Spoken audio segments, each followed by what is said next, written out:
नमस्कार, स्वागत है आपका। शुरुआत करते हैं बड़ी खबर के साथ। गुजरात पोर्ट पर पकड़े गए ड्रग्स मामले के तार शाहीन बाग से शामली होते हुए मुजफ्फरनगर तक पहुंच चुके हैं, जिसको लेकर गुजरात एटीएस ने मुजफ्फरनगर में एक घर में छापेमारी की। गुजरात एटीएस ने शहर कोतवाली क्षेत्र के मोहल्ला खालापार और किदवई नगर में ताबड़तोड़ छापे मारे। इससे पहले एनसीबी ने शामली में भी छापेमारी की थी। एक रिपोर्ट के जरिए अब तक का पूरा एक्शन आपको दिखाते हैं।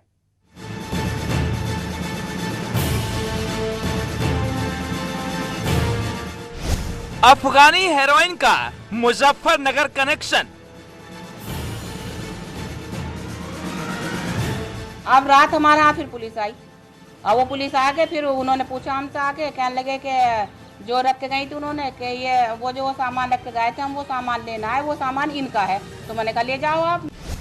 शाहीन बाग ड्रग्स सिंडिकेट से जुड़े तार। तो पहले से 20-25 साल से हमारे उनकी जान पहचान है, इसलिए उन्होंने हमारे यहाँ आके जिक्र करा भाई रख दो। वो आके हमारे यहाँ सामान रख गई। कोई बात नहीं, 2-3 दिन हुए तो रखे हुए। हमारे पड़ोसी ने देखा सबने वो सामान आते हुए, कोई हमने चोरी चुपके तो रखा ही नहीं। मुजफ्फरनगर में गुजरात एटीएस की बड़ी कार्रवाई। बातों का मैंने कहा आप ये बताइए कि ये तो सामान आप न्यू कह के रख के गई थी कि हमारा मकान बन रहा है क्या इसमें, ये तो बताओ हमें। उन्होंने हमें कुछ नहीं बताया कि भाई ये क्या सामान है, क्या निकला। बस ये बात हुई, जो पुलिस वाला आ गए तो सारा सामान लेके चले गए। हैदर के घर करोड़ों की हेरोइन कैसे आई? उनका जो हमसे बात करने के लिए आई थी उनका नाम तो जीनत है और उनके बेटे का नाम चुन्नू हैदर है और वो वहाँ रहते हैं खालापार में परे।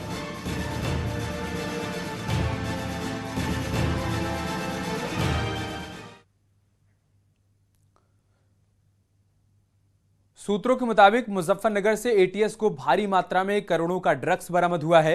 अफगानी ड्रग्स के कई बैग बरामद किए गए हैं। जिस घर से ड्रग्स बरामद हुआ है वो आरोपी के पड़ोसी का घर है। आरोपी चुन्नू हैदर और उसकी मां ने पड़ोसी के घर ड्रग्स के कई बैग छिपा कर रखे थे। पड़ोसी को बताया था कि उसके घर पर कंस्ट्रक्शन का काम चल रहा है। हालांकि एटीएस ने पड़ोसी से कोई पूछताछ अभी तक नहीं की है।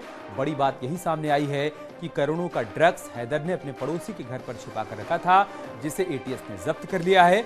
आगे की जांच पड़ताल की जा रही है और कड़ियों को जोड़ने का प्रयास किया जा रहा है। तो शाहीन बाग से शामली होते हुए अब मुजफ्फरनगर तक ड्रग्स केस की जांच की आंच पहुंच चुकी है।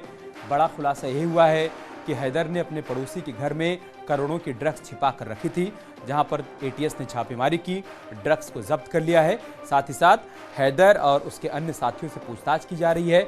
अब तक जिन लोगों को हिरासत में लिया गया है उनसे पूछताछ के आधार पर ही आगे की कार्रवाई भी की जा रही है। लेकिन अभी तक जिस पड़ोसी के घर से ड्रग्स बरामद किया गया है उनसे कोई पूछताछ नहीं हुई है। मुजफ्फरनगर से हमारे सहयोगी विनेश कुमार इस वक्त हमारे साथ जुड़ चुके हैं। विनेश, क्या जानकारी आपके पास इस खबर से संबंधित? देखिए, कोई भी ऐसी जानकारी, प्रमाणित जानकारी जो पुलिस या एटीएस के द्वारा प्राप्त की गई हो, ऐसी कोई जानकारी अभी तक प्राप्त नहीं हो पा रही है। लेकिन हमारे सूत्रों के द्वारा जो जानकारी मिल रही है और जो पता चल पा रहा है उसके मुताबिक बताया जा रहा है कि 500 से 1300 करोड़ रुपए तक की ये ड्रग्स है जो भारी मात्रा में यहाँ छुपा कर रखी गई थी। चूंकि पहले ही जिस समय शाहीन बाग में भी छापेमारी की गई, शामली में छापेमारी की गई, उसके बाद जो गिरफ्तारियां हुई थी उन्हीं की पूछताछ में सामने आया था। हैदर का नाम भी सामने आया था। हैदर पहले भी जेल जा चुका है चोरी के मामले में और इसका गुजरात में एक बार ड्रग्स मामले में भी इसका हैदर का नाम आ चुका है। तो हैदर, चूंकि हैदर का अगर पूरा बैकग्राउंड देखें तो अब से तकरीबन 15-20 साल पहले कोई ज्यादा पैसे वाला व्यक्ति नहीं था। लेकिन जब यहाँ से वो दिल्ली शाहीन बाग में रहने लगा तो उसके बाद से कुछ इस तरह के अवैध धंधों में लिप्त रहा। उसके बाद उसने यहाँ भी मकान बनाया और उसको बताया जा रहा है करोड़ों की उसके पास संपत्ति है। जब आज एटीएस गुजरात यहाँ पर पहुंची तो उसकी निशानदेही पर यह पूरा माल बरामद किया गया है। जो ये माल था उन्होंने अपने पड़ोसी के यहाँ छिपा कर रख दिया था। तो इतनी बात पड़ोसी को इतनी बात बताई थी कि उनके घर में मरम्मत का कार्य चल रहा है, जिसके बाद से एटीएस ने उनकी निशानदेही पर उनके घर से सारे बैग बरामद किए हैं जिसमें पूरी ड्रग्स थी। बहुत शुक्रिया विनेश, आपका हमारे साथ जुड़ने के लिए, तमाम जानकारी हम तक पहुंचाने के लिए।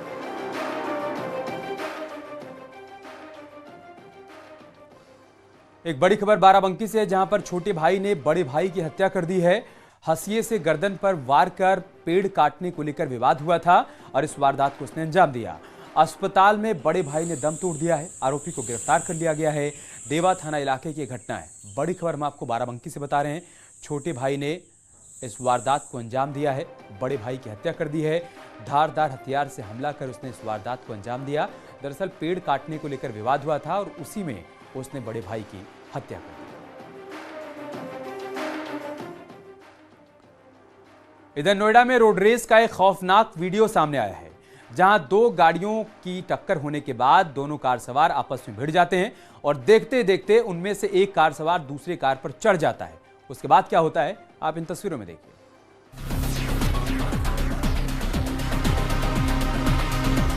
सनकी कार सवार के खौफनाक मंसूबे की ये तस्वीर बेहद डरावनी है।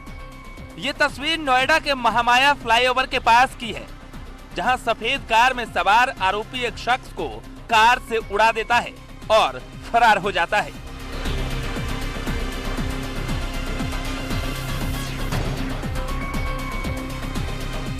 इस तस्वीर के पीछे की कहानी अब आपको बताते हैं। दरअसल शुक्रवार की रात नोएडा सेक्टर 39 महामाया फ्लाईओवर के पास दो कारों में टक्कर होती है, जिसके बाद दोनों कार सवार आपस में भिड़ जाते हैं। पीड़ित दिवाकर मोटवानी पूरे मामले की वीडियो बनाने की कोशिश करने लगता है। इसी बीच नवीन अवाना नाम का आरोपी अपने तीनों साथियों के साथ कार में बैठता है और उसे कार से उड़ाकर फरार हो जाता है। आरोपी सोच रहा था कि वो बच जाएगा, लेकिन दूर खड़े शख्स ने पूरी वारदात अपने मोबाइल में कैद कर लिया, जिसके बाद आरोपी को सलाखों के पीछे भेज दिया गया। एक पक्ष ने दूसरे पक्ष के एक सदस्य को, जिसका नाम है दिवाकर मोटवानी, उसको अपनी गाड़ी से तेज गति में गाड़ी चलाकर उसको काफी हर्ट कर दिया, जिसकी वजह से प्रथम दृष्टया एक्सीडेंट का मामला लगने पर पुलिस ने एक्सीडेंट की धाराओं में मुकदमा दर्ज किया था। परंतु उसके बाद दूर से खड़े होकर देख रहे एक गाड़ी में सवार व्यक्ति ने एक वीडियो बनाया, जिसके आधार पर हमने मुकदमे में 307 की वृद्धि की है। पूरा मामला अंततः रोड रेज का मामला निकलकर सामने आया है। इस घटना को रोड रेज मानते हुए चारों आरोपियों को गिरफ्तार कर उस पर अटेम्प्ट टू मर्डर का केस दर्ज किया है। फिलहाल घायल दिवाकर मोटवानी आईसीयू में एडमिट है, जिनका इलाज चल रहा है। नोएडा में रोड रेज का मामला सामने आया है। शुक्रवार को एक पक्ष ने दूसरे पक्ष पर बेरहमी से कार चढ़ाई, जिसमें युवक गंभीर रूप से घायल हो गया। पुलिस का कहना है कि मामले में मुकदमा लिख लिया गया है, लोगों की गिरफ्तारी हुई है, लेकिन वहीं पीड़ित जो परिवार है उसका कहना है कि पुलिस ने मामला हल्की धाराओं में लिखा है। कैमरामैन प्रहलाद के साथ हिमांशु शुक्ला, न्यूज़ 18 नोएडा। और अब खबर गाजियाबाद से, जहां पर अवैध असलहों से फायरिंग करने का वीडियो सामने आया है। इस वीडियो में युवक घर की छत पर खड़ा होकर अवैध असलहों से हवाई फायरिंग करता हुआ दिखाई दे रहा है। वायरल वीडियो के आधार पर पुलिस ने दो आरोपियों को गिरफ्तार कर लिया है और अवैध हथियार भी इनके पास से जब्त कर लिया गया है। मोदी नगर थाना क्षेत्र की वारदात है। तस्वीरें देखिए आप। ये शख्स अपने घर की छत पर खड़ा है और वहां से फायरिंग कर रहा है। हैरानी की बात है कि इसके हाथ में जो हथियार है वो भी अवैध है। फिलहाल पुलिस ने इसका संज्ञान लिया है और कार्रवाई की जा रही है।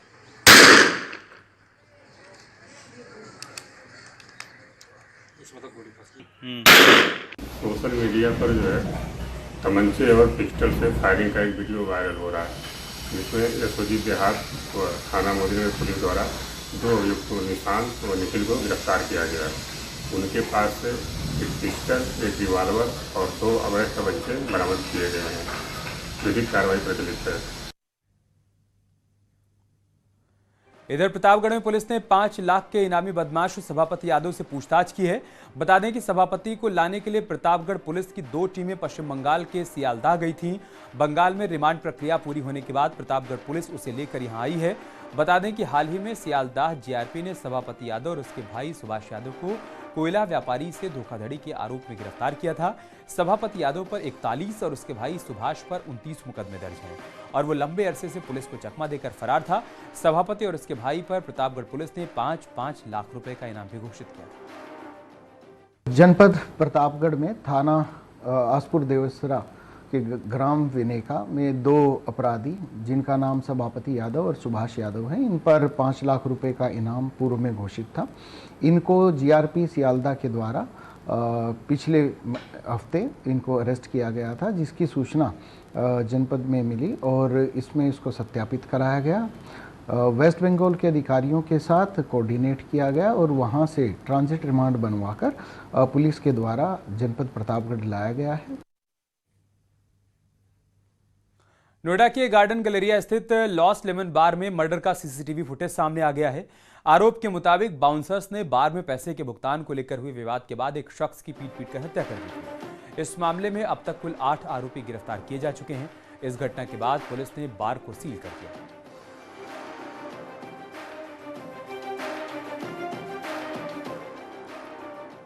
सूबे में जगह जगह पुलिस बदमाशों पर कहर बनकर टूट रही है। हम आपको 3 तस्वीरें दिखाएंगे। ये तस्वीरें हैं आजमगढ़, अयोध्या और सहारनपुर की।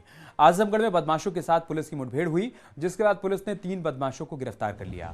इस मुठभेड़ में पुलिस की गोली से जिला बदमाश घायल हो गया है। उधर अयोध्या में चेन स्नैचिंग और लूटपाट करने वाले गिरोह से पुलिस की मुठभेड़ हो गई। मुठभेड़ में 2 बदमाशों को गोली लगी है, जिसके बाद पुलिस ने उसे गिरफ्तार कर लिया। उधर सहारनपुर में पुलिस और बदमाश के बीच मुठभेड़ हुई, जिसके बाद पुलिस ने कैलाश नेपाली नामक बदमाश को गिरफ्तार किया है।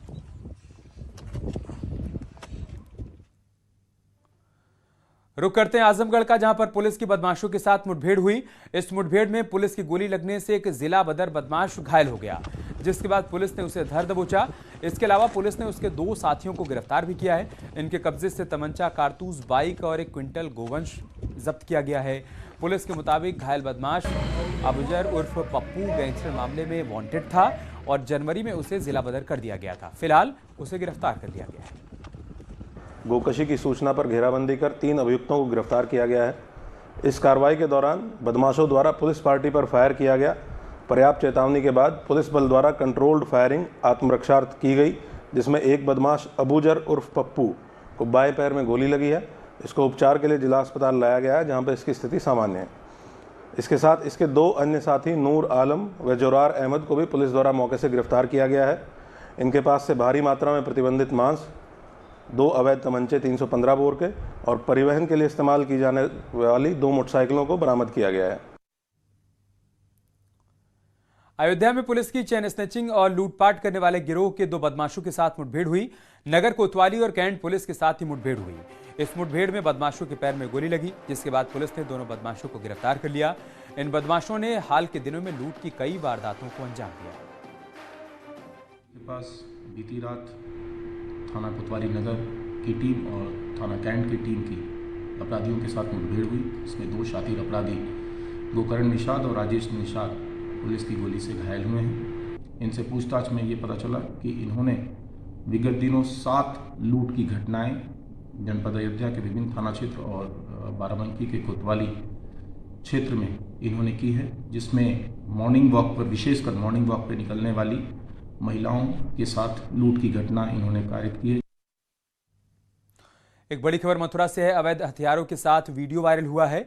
व्हाट्सएप स्टेटस पर वीडियो लगाने का मामला सामने आया है और पुलिस ने 2 आरोपियों को गिरफ्तार कर लिया है। भीमनगर के रहने वाले हैं दोनों आरोपी, जिन्हें गिरफ्तार किया गया है। अब इनसे पूछताछ भी की जा रही है। इन्होंने व्हाट्सएप वीडियो लगा रखा था अवैध हथियारों के साथ, जिसका पुलिस ने संज्ञान लिया। दोनों को हिरासत में लेकर पूछताछ की जा रही है।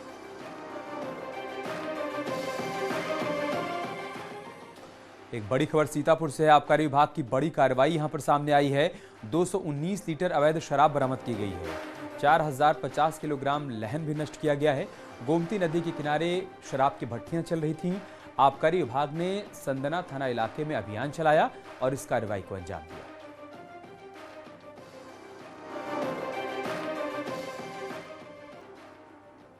कानपुर देहात की अकबरपुर कोतवाली के रनिया इलाके में यूपी का घर में खून से लथपथ शव मिलने से हड़कंप मच गया। जानकारी के मुताबिक महिला का पति से विवाद चल रहा था और महिला भांजे के साथ रह रही थी।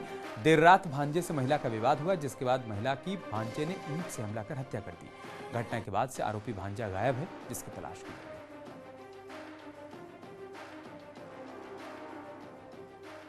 दोनों के बीच झगड़ा हुआ और राघवेंद्र ने अपनी मामी को चोट पहुंचा करके हत्या कर दी है और हत्या करके कमरे में बंद करके ताला बंद करके फरार है।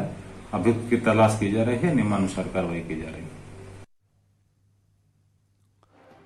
हरदोई में नाबालिग लड़की के साथ रेप और उसका वीडियो बनाकर ब्लैकमेल करने का मामला सामने आया है। पुलिस के मुताबिक आरोपी ने लड़की का वीडियो बनाकर उसे वायरल करने की धमकी दी। जब लड़की प्रेग्नेंट हो गई तब जाकर परिवार वालों ने पुलिस से इस बात की शिकायत की। पुलिस ने आरोपी के खिलाफ FIR दर्ज कर कार्रवाई शुरू कर दी है। वहीं पीड़ित लड़की को मेडिकल जांच के लिए भेज दिया गया है। ये थाना लुनार में सूचना प्राप्त हुई कि एक अल्पवयस्क बालिका उसके साथ दुष्कर्म की घटना कारित की गई है। इस संबंध में नामित अभियुक्त भी अल्पवयस्क है। ज्ञात हुआ है पड़ताल में कि उनके जान पहचान थी और अब अभी डेट तय नहीं हुई है, किसी समय उसके द्वारा उसका दुष्कर्म किया गया। अब पुलिस ने इसमें रिपोर्ट दर्ज कर ली है, विधिक कार्रवाई की जा रही है। उन्नाव के बांगरमो इलाके में नर्सिंग होम स्टाफ की मौत की पोस्टमार्टम रिपोर्ट में रेप की पुष्टि नहीं हुई है। बता दें कि युवती का दीवार से शव लटका हुआ मिला था। पोस्टमार्टम में हैंगिंग से मौत की बात सामने आई है। पुलिस अब पोस्टमार्टम रिपोर्ट और FIR के आधार पर आगे की कार्रवाई कर रही है। इस मामले में युवती की मां की शिकायत पर 3 नामजद और कुछ अज्ञात लोगों पर गैंगरेप और हत्या का मुकदमा दर्ज किया गया था और पुलिस 4 आरोपियों को हिरासत में लेकर पूछताछ भी कर रही है।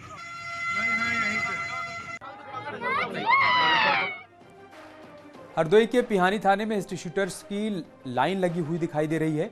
दरअसल यहां पर हाजिरी लगाने के लिए इलाके के करीब 78 हिस्ट्री शूटर पहुंचे हुए थे, जिसके बाद बारी बारी से सबकी हाजिरी लगाई गई। इस दौरान तमाम अपराधी हाथ में तख्ती लेकर लाइन लगाए हुए नजर आए। आपका खाता जो है बंद हो गया है, नंबर बताओ, आपका खाता खो दो। एक बड़ी खबर ग्रेटर नोएडा से, जहां पर स्कूलों में फीस बढ़ोतरी को लेकर अभिभावकों का प्रदर्शन देखने को मिल रहा है। यहां पर अभिभावकों ने बुलडोजर पर चढ़कर प्रदर्शन किया है और साथ ही जमकर नारेबाजी भी की है। छात्रों के अभिभावकों ने इस दौरान आमरण अनशन की चेतावनी भी दी है। प्रदर्शन करते हुए ये अभिभावक नजर आए हैं। इनका विरोध इस बात को लेकर है कि निजी स्कूल मनमानी तरीके से फीस बढ़ाते जा रहे हैं। सरकार को इस तरफ ध्यान देना होगा, लगाम लगानी होगी। अगर ऐसा नहीं होता है तो इन्होंने आमरण अनशन की चेतावनी भी दी।